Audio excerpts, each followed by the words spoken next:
Did you see the?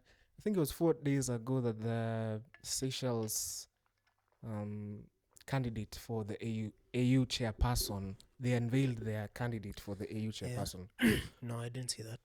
All along, I think President Ruto wanted to also like court Seychelles to. He had gone there.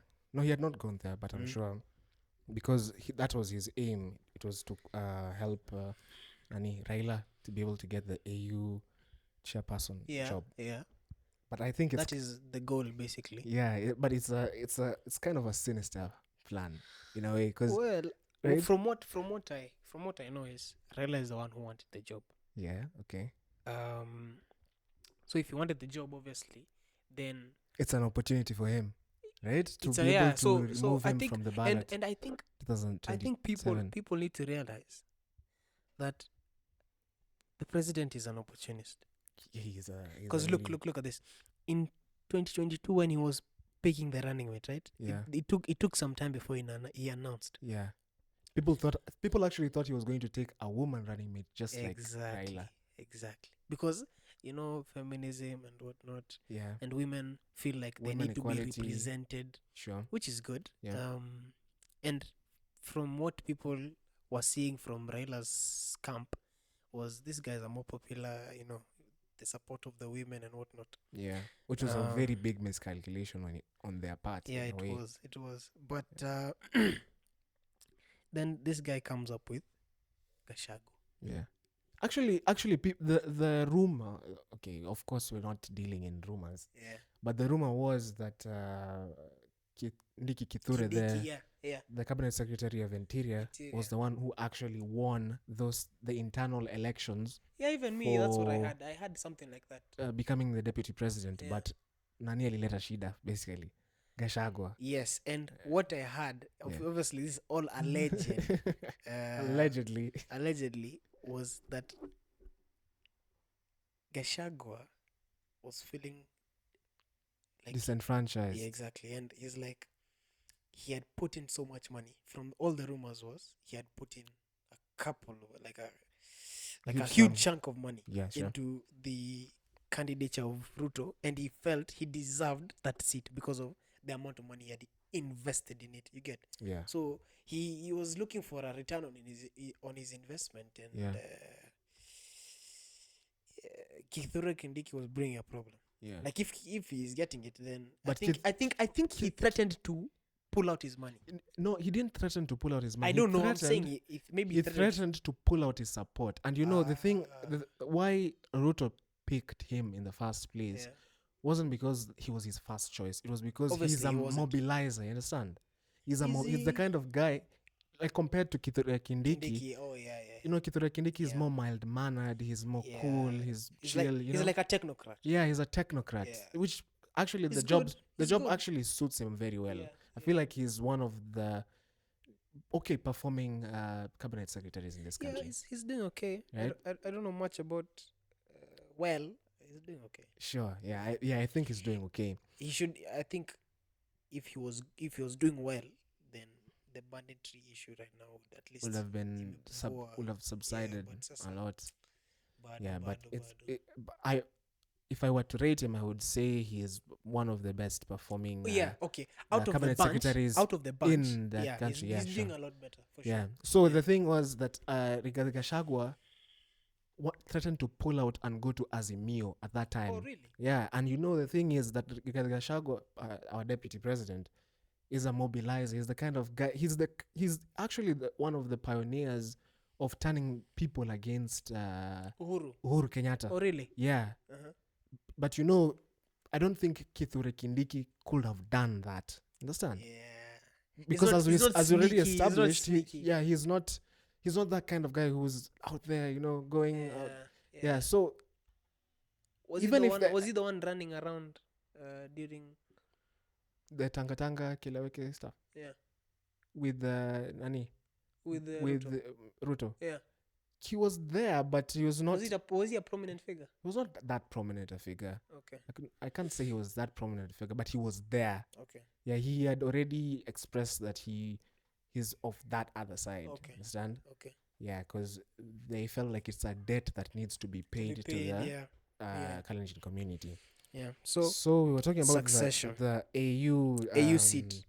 AU seat, and it's actually we were saying that, you know, it's a very sneaky way for the president to remove Raila Odinga from the because now if he removes him, 2027. if he removes him, then if you think about it, actually, there's no real candidate who could actually go head to head with Ruto against. There's very little people who can. There's no one. There is literally no one right now. Like if you think about it, with the kind of power and I don't know what to call it, like the kind of majority, or not even majority, the kind of clout. Yeah. There's literally no one who can do that right now. If they were to, they'd have to start building it at least now. The way Ruto did when he was still in power, and he started campaigning way before. In fact, I think he actually started campaigning even way before the handshake. No, way before even the second Nini. Because second term, because the thing was, he was building a lot of rapport with the Mount Kenya leaders. Yeah, understand? He was going to functions. But you never know. You never know what rapport means. You know, rapport could be rapport. Yeah, rapport. He was building a lot of rapport with them. Yeah, so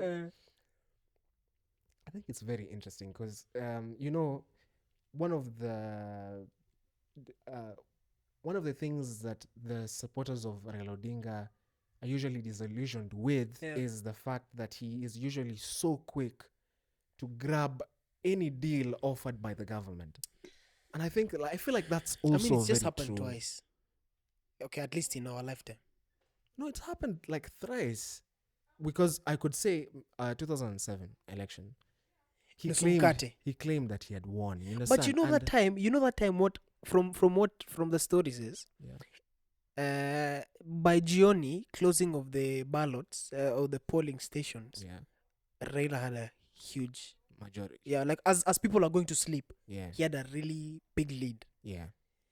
And then people wake up the next day. Suddenly some constituency had like 101%, you know, voted out. Some weird numbers popped up at night. Yeah. People wake up and Kibaki is in the lead. And the worst part about it is that our former president, President Kibaki, actually was sworn in at night. And you know, that was such a major problem that in the new constitution, they made a provision that if you want to swear in the president, it must be in a public place where everybody can watch at this time and at that time. Like after this they made a window for it. Yeah, they said it's like, I think after 6 maybe or something. Yeah, because 3. If you're going to swear in people at night, are you even legitimate? Yeah. But of course, we love our previous president. It's just that he was one of the best. We have to say that even as people who are younger, I feel like that delegitimized him a lot. Yeah, it did. Right? Yeah, it definitely delegitimized him. Especially towards the older people. I mean, for us, really, we didn't care. Like, how old were we? Like 4, 5 or something. 2-7, 4 years, 5 years. We didn't even know what was happening. Yeah, I think I was in nursery or something. So, but I remember the aftermath of that. Obviously, 2-7 to 8 was crazy even for me. I remember. You remember something? Yeah, there's some vague. Yeah, it's vague. It's vague, but we remember. And then obviously the there were stories. Like bullets in the flat that we used to live in. Oh really? Yeah. Where were you staying at that time? In Kayole. And Kayole, there's also Mungiki. Wow. Hey, back in the day, the crime was serious. At least as for us, we were in Nakuru. It was also one of the counties that was hit bad. Yeah. And it was crazy. I remember where we were staying. It was a weird time to be alive. Yeah. We used to stay in the church compound because my dad's a pastor, right? Yeah. And my dad is Kalenjin, obviously. Yeah. My mom is Kikuyu. Yeah. So you can just imagine how weird that was. And then church members or a church member came and cut the steamer. They came and cut our steamer. Yeah. Imagine. So my dad would be walking around with a panga at least. You never know when someone's going to pop out. because it was crazy. That time it was actually crazy. Neighbors were turning on each other. He was walking around with a pang. Sama kujipa. But it was crazy. It was scary though. It was scary. Right now we're making fun of it, but that time it was scary. Yeah. Like we couldn't go to my dad's Ushago because my mom's Kikuyu. You get? We couldn't go to my mom's Ushago because my dad's Kalenjin. You get? So we had to stay where we were, right in the middle of the fire in Nakuru. It was so crazy. Yeah. But that time, a time to be alive. It's a very strange time to be alive. Yeah. But yeah, anyway. Yeah. So after Ruto came out and is now running around Africa and promoting Raila Odinga. Exactly. Now, these people in Kenya, these MPs, they started feeling boldened. Yeah. Everyone, actually, if you remember, when he announced his bid and Ruto started supporting him. And you're saying everyone in KK was towing the line. Everyone in KK was trying to say that, he's a good leader. Yes, Suddenly he's a Pan-Africanist. Pan-Africanist. All those things are true. Yeah. But you could see that they're happy. Yeah. Everyone was happy. Everyone was very happy. On the government side. And mainly because, obviously, you can't run for president when you're AU chair. You have to cut yourself off the political environment in your country. Yeah, like the local or regional politics. Exactly. So that because you can now, focus on the regional broader development and the trajectory of the entire region, right? Sure. So the other day we had flooding in Kenya, and we talked about this in a previous video.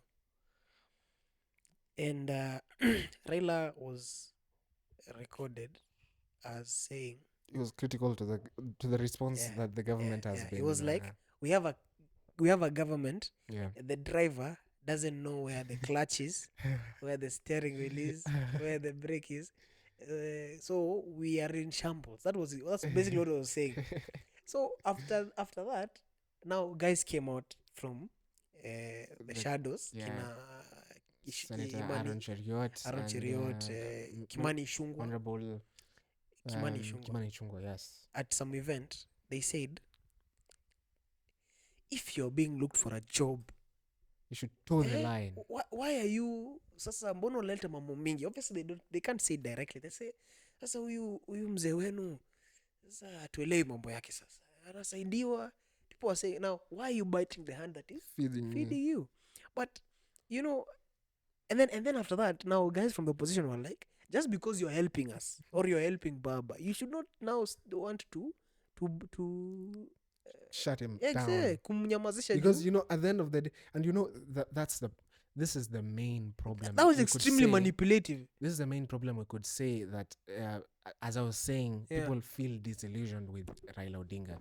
You understand, during the time of the handshake period, he stopped talking completely about, let's say, police brutality. He stopped being critical. He stopped being the opposition leader. Yeah, exactly. And people are being brutalized by the police. Yeah. And that is something that now the ruling government actually took advantage of and said, hao watu walikuwa wanachukua watu in the middle of the night. Gachagua, the deputy president, was saying that he was taken in the middle of the night. He was taken naked or something like that. What? Did he actually say that? Yeah, he said something like that. By the DCI, Oh, really? Remember that time? Oh, back then. Oh, yeah. He was saying he was taken, in the middle of the night, didn't even have any clothes to wear. I had that and story, things like. So the ruling party right now, which was actively also doing that, being persecuted or persecuting, it was claiming that they were being persecuted and the police were being used against them. You understand? You mean the ruling side that that was aligned to Ruto? Yeah, exactly. Because at the time they claimed not to be in government. Yeah, when they were MPs, they were still holding public office. Then they were not in. I feel like it's going to be a very difficult thing to convince our children, like that? because I'm sure they're going to be able to use Google in the future, and they're going to see that William Ruto was the president. And then they're going to wonder. The deputy president. Yeah. And then they're going to wonder, how comes this guy, maybe he's going to write a memoir and he's going to... he's going to say that I used to be persecuted. But they're going to see, every single vice president who felt disillusioned with the government usually just resigned. He could have just resigned. You'd have left. Why didn't you leave? But the fact that he didn't leave, and he brought so much beef, by the way, makes me understand that he was a part of government. He was, in fact, he was still part of government. Yeah, in fact, he was part of the National Security Council, which is the highest council. Like, you see what happened? What happened? He was not kicked out. He kicked out himself. Yeah, because even Uhuru is on record going around saying, "Rafiki yangu, kuja tufanye kazi. Like, just come back. Let's work together. Let's reason together. Yeah, like stop, the way the Bible says. Exactly. Come. Stop roaming around on car rooftops, and just come, because he wasn't in office that time. Like, that guy was seriously rallying. That guy, I think he went to every county like 4 times. Yeah. He went everywhere. Did he ever go to Wajir or Turkana? I don't know if he ever went there, but he was seriously rallying, and Uhuru was feeling like, okay, yes, you have ambitions. Who is this guy? No, my interview. No, he's who's this guy? He was saying, "Yo, come, let's do work together. Let's work, because we're still public servants. So why don't we do our job? Then there's a time for campaign. Even IBC usually publishes the time. They say between this time and this time you can campaign. After that time, you've been cleared. No. After you've been cleared to run, you're told between this time and this time. No, you can campaign before, and then you get cleared. Official campaigning. Yeah, sure. Official campaigning. Official campaign period. Sure. Yeah. Yeah. So these guys have taken advantage of the situation, and they're like, this guy should be quiet. He should not be critical of us. Whatever we are doing, whatever we are not doing, this guy should just stay quiet. Exactly. Just toe the line. Which is, don't speak. You're just there to be seen, not heard. Which is so sad, because Raila has been the official opposition for so long, and he usually speaks out, especially when injustices happen to people and whatnot, which is good. But now these guys, they don't want him to do that, which is unfortunate. And we don't know who is going to speak. We don't know who is going to speak for us. You get? Yeah. But we wait and see. We wait and see what's going to happen. I think one of the legitimate concerns is that if he's not in the ballot in 2027, who is going to be the one who is going to have the kind of courage to be sworn in, as the people's president? Rigathi Gachagua. Somebody who the government also is kind of afraid of. Because the thing that we have in Kenya is so unique, because it's not there in Uganda. Yeah. In Uganda, there's no Bobby Wine. Bobby Wine, if he doesn't toe the line, if he talks anything that is critical of the government, he's going to be picked from his house. They can't do that to Raila Odinga. Which is so weird. Yeah, they can't do that. Like, if they try to do that, because he's been the prime minister. He's the former prime minister, so he's protected by the government. Sure, of course. What they do is they withdraw the bodyguards and the cars and whatnot. Yeah. But he's a former public servant. But even Bobby Wine is a member of parliament. Oh, he is? He's a member of parliament for constituency. No, Uganda is just another world, bro. It's in another world. But the same thing is, what I'm talking about is the same thing will also happen in even Tanzania. People think that Tanzania... That happens in Tanzania as well. People think that, Tanzania... Suluhu is... Yeah, if you're critical of the Chama of the Mapinduzi, you're going to be in hot. You know her bodyguard, like all the women who all the people who surround her are women. Yeah, you saw that when she came to Kenya. I saw it. All her bodyguards were female. Okay. Yeah, and then they wanted to I thought that there were others, maybe because they usually I don't know, change. maybe they have shifts, but when it's the optics are good. When you go out, it looks good. He's called the aide de camp, the one who stands. And all the others, because like the secret service for TZ, the ones who walk around with her, at least when she's in public, like in state visits and whatnot, they're all female. Okay. But yeah, we digress. Yeah, I was telling you, what we have in Kenya in terms of him being our opposition leader is very unique. Yeah, I feel like people have a right to be worried when he's causing up with the government, because when he's causing up with the government, it's going to be a repeat of 2018, 2021, the last when term he was not talking for the common man, for the people. He was always talking about BBI. BBI was a terrible idea. In my opinion, it was a terrible idea. I think it was also a bad idea. Yeah, I feel like maybe some parts of it were good. Yeah, but not all of it was bad. Yeah, not all of it was bad. It definitely had good points within it. Yeah. But most of it was bad. Because like right now, one of the things I didn't like about it was the way it increased the number of people. Representation. Because right now, I still think we're overrepresented now. Yeah. But now it wanted to increase that even more. Yeah. Which is weird, because they're the same ones who also were complaining about the wage bill. Exactly, because bigger government means more taxes. Bigger government, more taxes, and more restrictions, more regulations. Everything just the bureaucracy becomes too much. The bureaucracy becomes too much. Yeah, so you can't be effective. You've become too big to be effective. Yeah. So I think I believe the smaller the government, the better. Because the smaller you are, the more efficient you are. That's one. And also, the less resources you use. Yeah. Because like look at right now, we have this weird seat called Prime Cabinet Secretary. Yeah.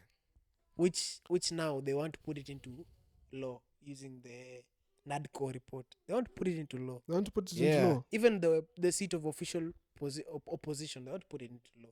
The same things that were in BBI. Exactly. But in this case, why should the seat of official opposition was not even proposed by Azimio guys. It was proposed by the government guys. By the government. Yeah, because I think they want to control the opposition.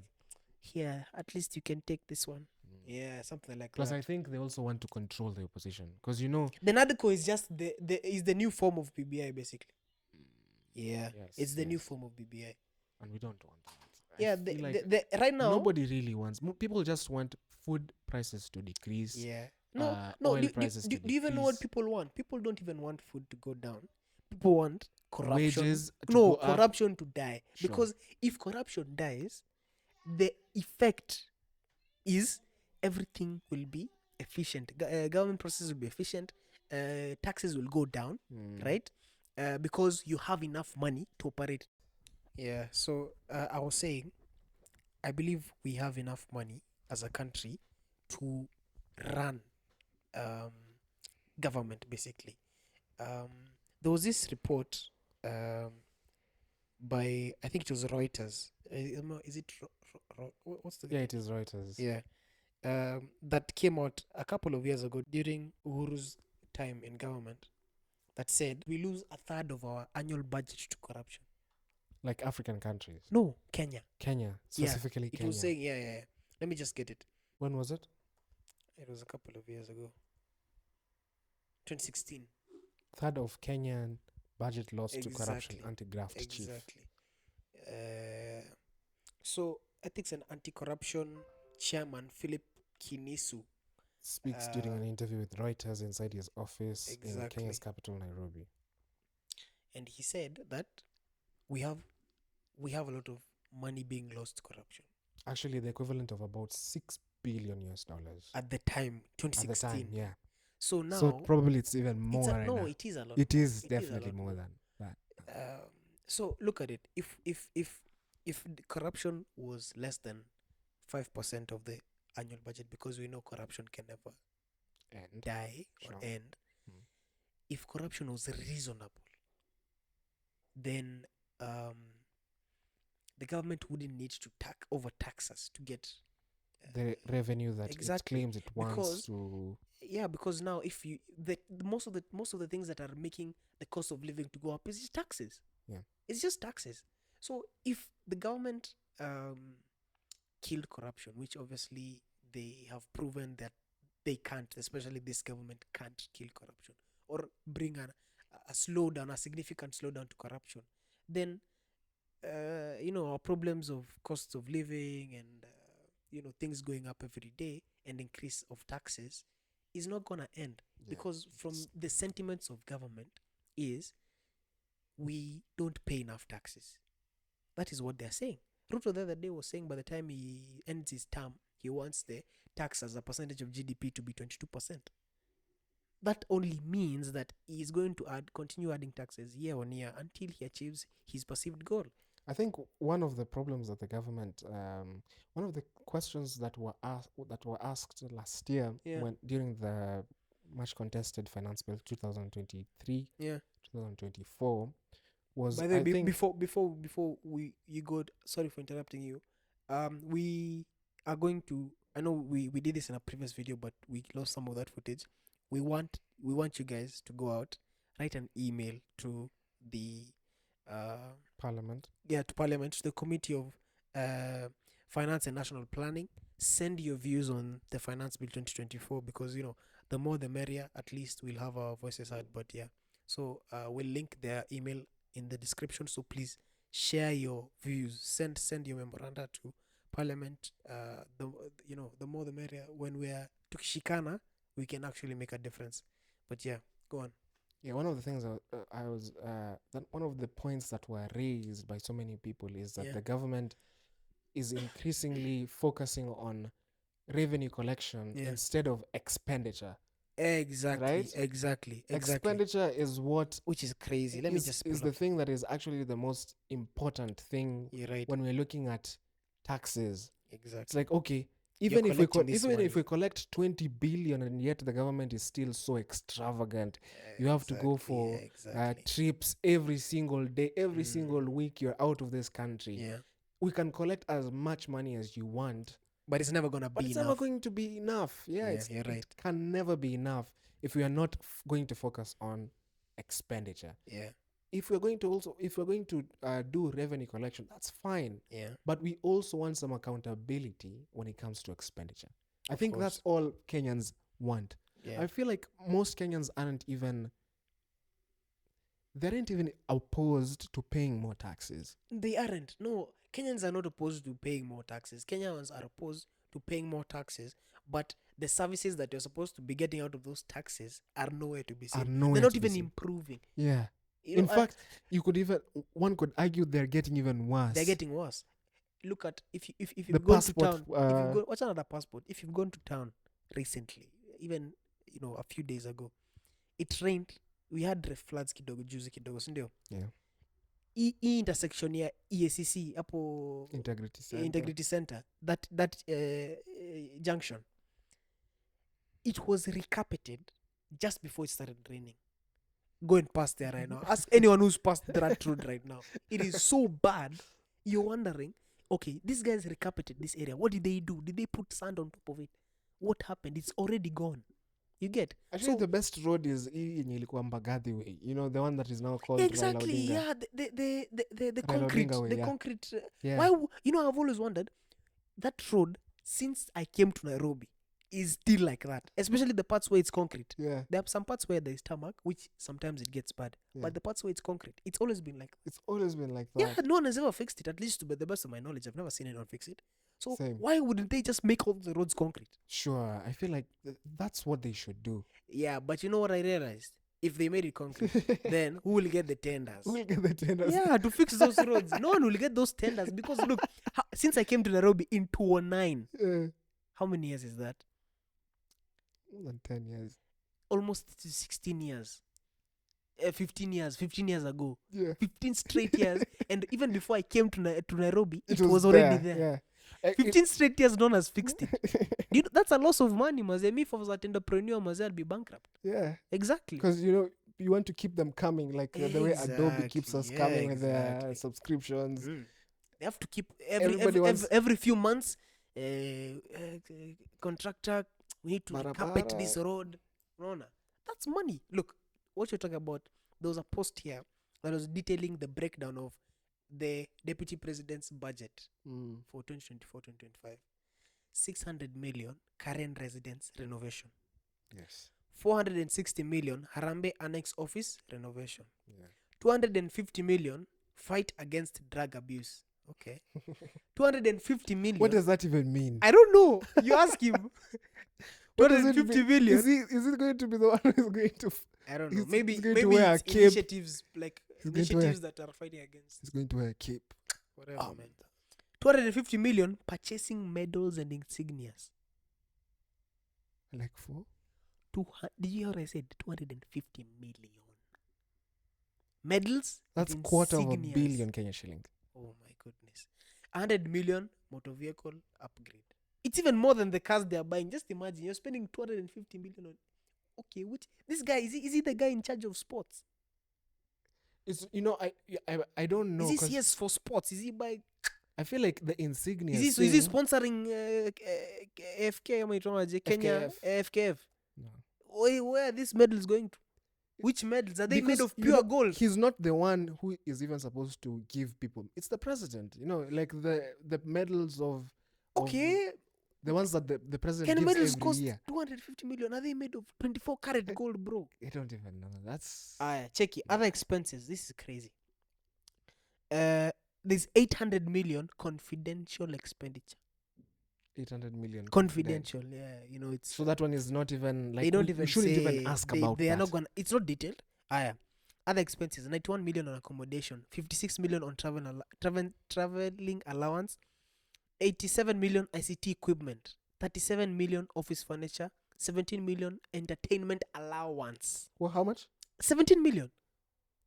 If being deputy president is not entertaining enough, sure. What do you need to be entertained? What do you actually need to be entertained? Where is this money going to entertain you? How is it entertaining you? Or is just put that money there? Wow, I'm so entertained. Look at this. 2.1 million laundry. 2.5 million household appliances. 5 million counseling services. He also obviously right now he definitely needs counseling.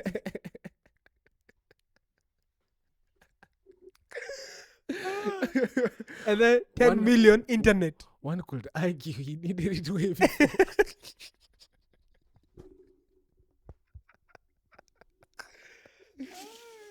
Guy, he needs prayers by the way. Whenever he's seated right now, I'm gonna stress. Let's keep our deputy president in our thoughts. Pray for him. That guy has stress right now. He'll start losing weight like Ruto. Initially. That's crazy. 10 million on internet. Bro, at a Starlink, I cost that much. I don't buy Starlink. It's like what, 40k right now? You buy 40k, and then every month 6k. Government people, there's a deal on Starlink right now. Yes. Like 39,500. Why don't you buy this guy Starlink? Mbaye hata kama ni 3. Moja kwa ofisi, ingine kwa nyumba. Alafu ingine tu ya kutembea weke kwa gari. Yeah, because he loves rooftops so much. Yeah. No, he loves choppers. It's choppers. Zenye ananyimo. It's hard to be deputy president right now. No, I could say it's always been hard because it's like the same thing is happening over and over again. It's so sad. And it started with our first president. It's so weird. Exactly. Yeah. It started with the first crazy. But anyway, let's move on to the next topic. I think we're finished with that. Mambo ya Raila. But obviously if he gets the AU seat, it's a good thing for Kenya.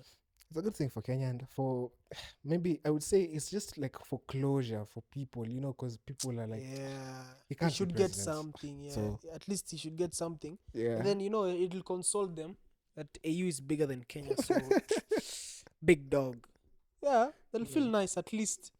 So the other day, a section of Mount Kenya leaders and the Mount Kenya people were invited to Limuru 3 conference, and it's good to get some context on what this Limuru thing is. Even me, I have to be honest, when I heard about Limuru 3, I was like, what is this Limuru thing? Yeah, why does it have to be in Limuru? Why does it have to be Limuru 3 is what came to my mind. And what was Limuru 1 and 2? Yeah. Why is it the third one and what not? And why is it so important exactly. To these people? So upon further research, so Limuru, the Limuru conference or the Limuru meetings started way back in the 60s, right? Yes. When Tom Mboya was, leading the delegation, and what came out of the meeting was, we need to devolve, in quotes, the seat of vice president. Yeah. Back then, the vice president was the Honorable Jaramogi Odinga. Yeah. And they split it up into the 8 provinces. So every province was to have a vice president. And yeah, obviously, Jaramogi Oginga was not happy because it diluted his power. It was not subtle in any way. Yeah, it was not subtle, nor was it ambiguous. Back then, guys had a lot of balls. He just say, no, this thing, we have to devolve it. And I'm wondering, where was he? Why didn't he speak up? Did he? Okay, I don't know. I was never there. I think he did, I'm sure he spoke up, but... And I would say, the people of Kitambo... He didn't have any say as the vice president. The people of Kitambo were quite honorable. In a way, maybe they were So noble. he let it go. Yeah, he resigned. Like, unlike our current president, you understand? It's like, if my boss is sidelining me, he's not just wanting leave. me, just leave. Yeah, if you know you're good enough, yeah, then you're gonna get some. The president of Senegal is called Leopold Sedar Senghor. After the new one? No, like the first one. Because the new one is young. Yeah, he retired after his time. He retired when other African presidents were becoming presidents for life. You understand? I see. Like he was stoic. Yeah, he was. If that's the right same word. as he was honorable, basically. Same with Mwalimu Julius Nyerere. Yeah, they were honorable people. Yeah, he was just like, yeah. After some time, so unfortunate. As you've said so many times, I think power corrupts. You just get it, and then you run crazy. Yeah. But anyway, so that was the resolution of the first Limuru. Although that's not Limuru 1. That's the first Limuru. That's the first Limuru. We interrupt this program with breaking news. So we lost some of the footage for this episode, but it's probably a minor problem. So instead of our beautiful faces, enjoy this GTA/Minecraft gameplay. Okay, now back to the podcast. So Limuru 1. The resolutions made from the resolutions that came out was we want Uhuru Kenyatta Junior now, Uhuru Kenyatta, to be the spokesman. The son now of the late president, to be the spokesman for the Kikuyu nation. So the Limuru conference has been a place for the guys, the community of the mountain. Except the first one, except but majorly, a majority of all of them, like if you take the average, you can just say it's been a platform for the people of the mountain to come together, unite under a singular purpose. Actually, initially, I think the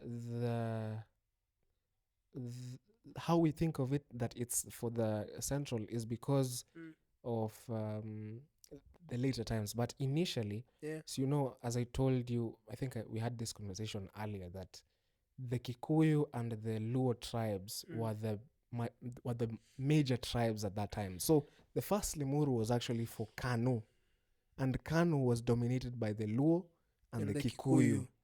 Because at that time, so the Kikuyus are still there. Yeah, the Kikuyu are the common factor. The common factor, yeah, sure.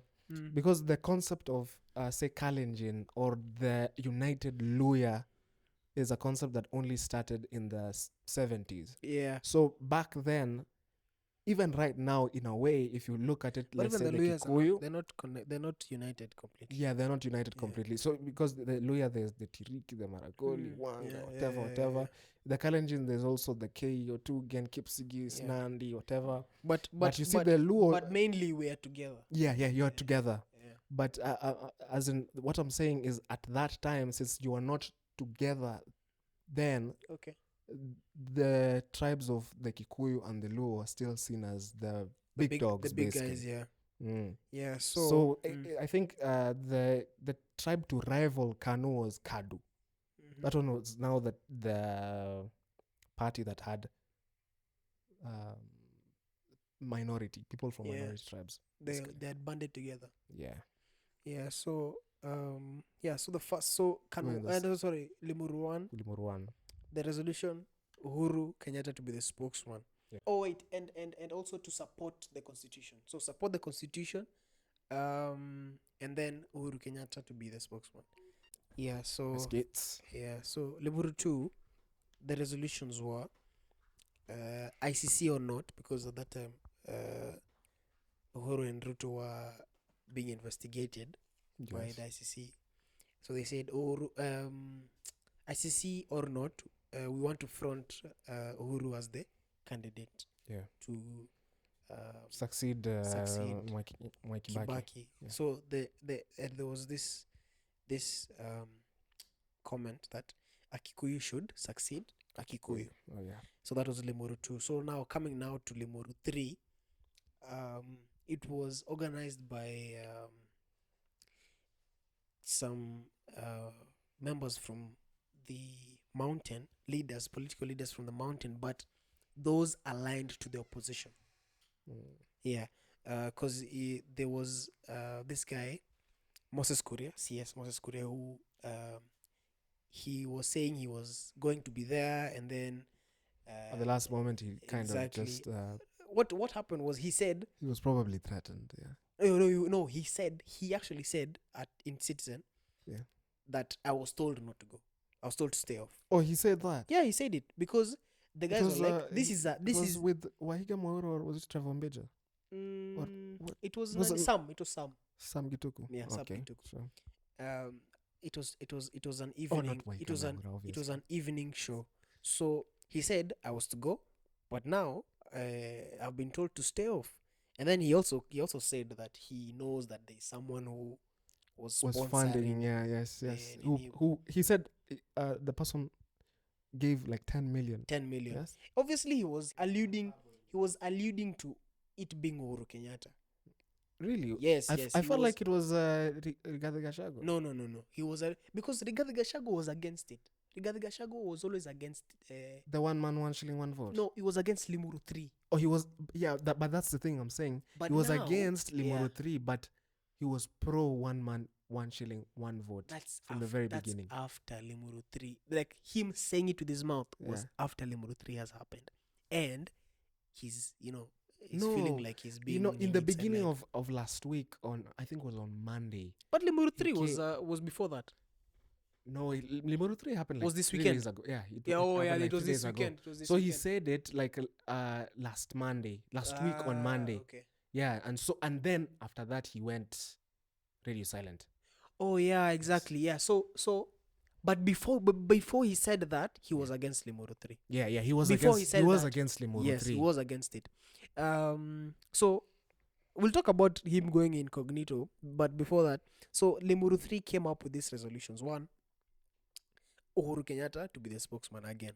So they've reappointed him as the spokesman for the mountain. Yeah. And then they want him to be the kingpin of yeah, exactly. Which is a very primitive and because now they feel like they're being split up. There's guys going with Uhuru, there's guys going with Ruto, Kinantindi Nyoro and Rigathi. So they're feeling like they're being split up. So they want to come back together. And I feel like Limuru 3 succeeded in doing that. Because now really? Yeah, because now they're rallying behind Rigathi Gachagua in terms of he's now a victim. Yeah. Everybody loves a victim. Everyone loves a victim. That's why Ruto won. Because he was the victim. He was the victim. He was like the hustler. The purported victim. Yes. Of a heinous crime. So everyone loves a victim. You go washe umenyeshewa. These guys, they've beaten me up. They don't want to give me what's owed to me. Exactly. So now the Kikuyus are coming back and they're really realizing that okay, we need to be together. We need to be united because look, we have given these guys the power basically because they claim that they gave KK 48% during 2022. So they are feeling like if ni mambo ya shareholding, then we are majority shareholders within the government, within KK, not even within the country. It's within Kenya Kwanza. And actually, today morning during daybreak, there was today morning is the 20th May. Yeah, 20th of May. There was during the show there was Robert Mbui, MP for Kadhiani, Stephen Ndishu, former MP for Juja, Sam Gituk, obviously, and then Kagushia, Honorable Kagushia. I've forgotten where he's from. Where is he from?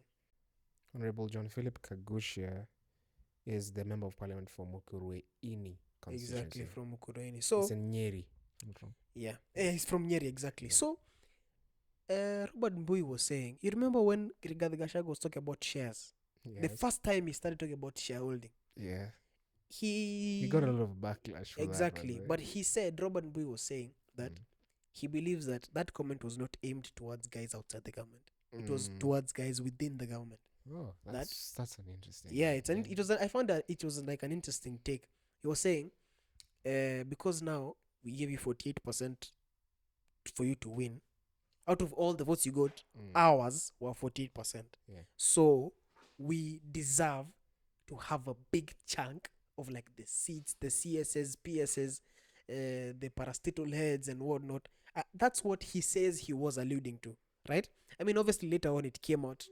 It's as the if understanding. He was talking about it's like other communities. Like other communities and should get a piece of this cake. Yeah, it became counties that were for the opposition majorly, and then counties that were for the government. But that's what he was saying. And he also said, this Limuru 3, as I was saying, they also resolved to start a coalition called Haki. Obviously, we don't know which political parties are going to be aligned to that, but that's what they resolved to do. Yeah. So the other day, the governor for Nyeri was in a church function. Yes. Governor Kahiga. And he said, he was so pissed. He said, we will not let our son be disrespected and, shoved around. He didn't beg for the seat. He worked for it and he got it. The deputy president seat, that is. And he was pissed. Adi akasema ati kaa mbaya. So I don't know what that meant, but he was pretty pissed. Yeah, he was pretty pissed at the nini. So what I think happened is Gachagua, the other day when we were planting trees, the CSS and Gachagua, everyone was sent out to a different part of the country to go and plant trees. Yes. So Gachagua, this was Stephen Dishu. These are Stephen Dishu's claims. So everything is obviously alleged. Yeah. But there's facts that everyone knows. So everyone knows there was the time people were sent out to go and plant. He was sent to go to Bomet. So he called the military to get the chopper, one of the choppers that they usually use from the military for state functions and whatnot. So someone from the office of the deputy president calls up the military and is like, yo, we need our chopper. The deputy president is going to Bomet to plant trees. Then the guys from the military tell the office of the deputy president, ati powers from above are telling us that politicians should not be using the military choppers anymore for their functions. So it was strange. This is obviously alleged. We don't know how Ndishu got this information, but that's what he says. So then later, but there's some of that information is true, and we know it's true. Yeah. Then he went to talk to the guys who rent out choppers to the government, and they said that the policy has changed. Now, if you want to get a chopper, you have to pay upfront. Everything. Yeah, you have to pay for the chopper upfront. Okay. And it was like, when did this policy change? Because I'm finding out about it now. Because usually with bureaucracy, you'd get a letter sent to your office. Like the deputy president, you'd get a letter sent to your office saying there's a policy change. Or at least, because, even if you're a business, he's a returning customer. It's the government that pays for those choppers. It's not him, it's the government. Of course, that thing, as in what I'm saying is that he's not the kind of, customer. Yeah. It's still a business, you understand? Exactly. It's still a business that wants a returning customer. So that's why. And doesn't want to piss off. Because even if it's the government is people. Yeah. It's not just it's something. Not something. Yeah. It's some people. Building, it's people. Yeah, it's people. Exactly. So that's why. So Ndishu was saying these things were shots at Gachagua. Yeah. Which, it's obvious. It's understandable. Yeah. I mean, even me, I'd feel like that. So he didn't go to Bomet. Then the other day, he was supposed to go to Mbere. And he asked for a chop again, and he was denied. According to Ndishu, he was denied. So he drove there. But from the video, now that is when he said, I am not only a supporter, but a proponent of 1 man, 1 shilling, 1 vote. That's when he said it. Okay. In that church event. After he was denied the chopper. So he went there, he said it, and then he after that, he left. He went past through a few places, said the same things, like the same sentiments. And then after that, he went to his home in Nyeri, Madira. In Nyeri, yeah, in Madira, and he went missing for 1 week. That's now that's the chronological linear of events. So he went to according that place, according to Ndishu. Okay. So last week, and this is public knowledge, the deputy president was missing in action. Yeah. Like people were wondering where he was. He was missing in so many public engagements. Exactly, according to Ndishu. And I think this is factual information. He missed 11 state functions. Yeah, that one is factual. That's a fact. He had missed 11 state functions. So people were wondering. And a big one like Museveni coming to the country, President Museveni from Uganda. Yes. Ndishu claims that Ruto was looking for him on the phone. He couldn't find him, right? So he called up Mudavadi and told him, go pick up Museveni from the airport. President of Uganda. And obviously he wasn't seen in State House where Museveni had gone to visit. So he comes out and says, yes, I was missing in action. I was here and I was using a pro books to move around. Oh, he said that? Yeah, he in did. The church? Yeah, I don't know why he said it, but he actually said it, that he was using a pro books to move around. So that people don't realize it's him. So, it's also a car, yes. But, it's like when, you remember when Uhuru was being accused of going out with a pro box. You remember? Do you remember that time? There was a time Uhuru was caught in traffic in a pro box. Really? Yeah. People were saying that he was going out to, have fun. But he didn't want to go with the Secret Service. But how do you sneak out of State House? But anyway, so he said...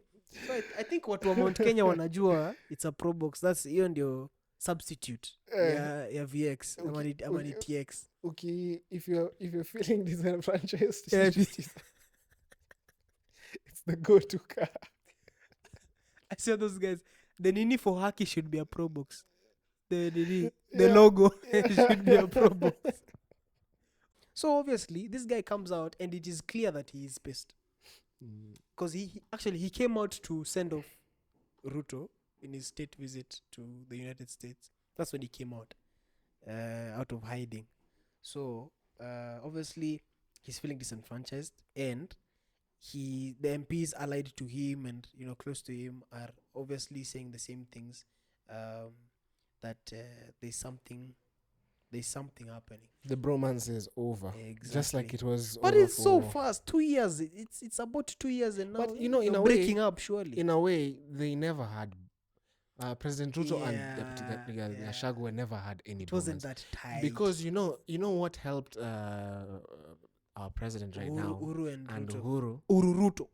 What helped Uhuru Ruto is that they had a case in the ICC. Yeah, they had a common struggle. Yeah, misery loves company. That's what I say, right? So it's like, we are facing the same thing. So we have to each other. We have to stick together in this thing. Yeah, we have to, and they have to protect each other. Yeah, we have to protect each other. Exactly. And so their bromance was kind of genuine in a way. Yeah. It was kind and of even genuine. you could see it. Those guys were tight. They were really good friends. Yeah, they were really good friends. Yeah. You could see the way they laughed. Even used to laugh did you ever see that the Nini they adverts? recorded? Yeah, I saw it. Yeah, I saw it. Those guys were buddies. For real. Yeah. They used to go to Nini press conferences and do like Obama. You know the way Obama used to wear his shirt, same ties, and then they fold the shirts and then the same sleeves. way. Yeah, those guys were really close. It's actually really good. You can't compare that with what is happening with the Ruto, or happened with the Ruto and Gachagua when they were getting into power. You see the kind of clothes that Rigathi wears. No, just give our deputy president a break. Yes, he's kienyeji, but no, kitambo. But actually, these days he's actually memory brand. They've rebranded him. The team behind rebranding Gachagua is actually They've really done a good job. They've done a really good job. They've I done usually really see good job. videos of him and he's wearing shades like those Air Force, you know, those I've seen Top Gun shades. It's I've even seen it, like really nice pictures. Like his photographer is doing a good job. He's doing like a picture really in the good job. in the private jet, government. Take a nice photo of him. Yeah, he's really rebranded that guy. I'm a rebrand by the way. Now he's not that kienyeji. Even now, MP we knew, I feel like Rigathi initially was like, like I used to hear him, and then I was like, I was a bit disappointed. But these days, I'm actually like, okay, let's hear him out. You know, it's okay. He's moving on. But anyway, so my main concern about this entire thing is what's gonna happen. What is going to happen? Because now there's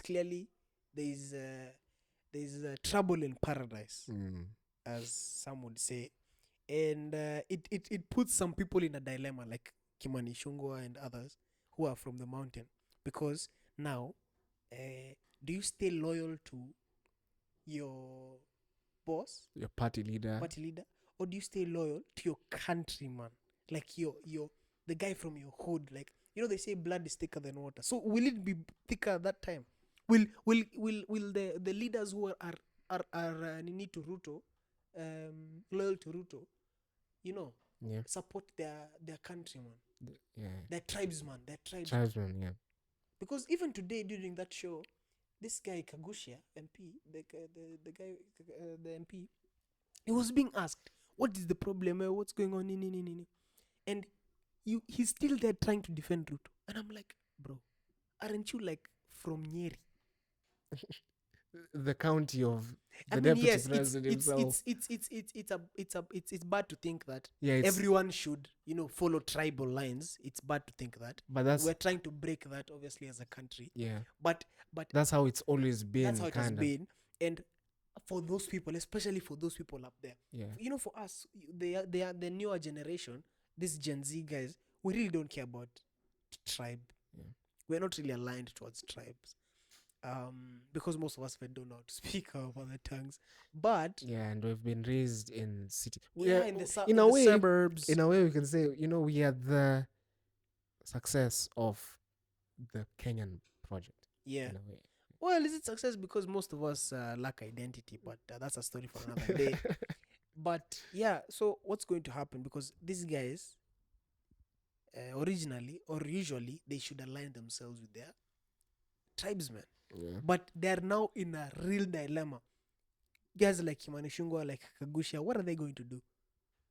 And more importantly, what's going to happen to the relationship between Uhuru and Ruto?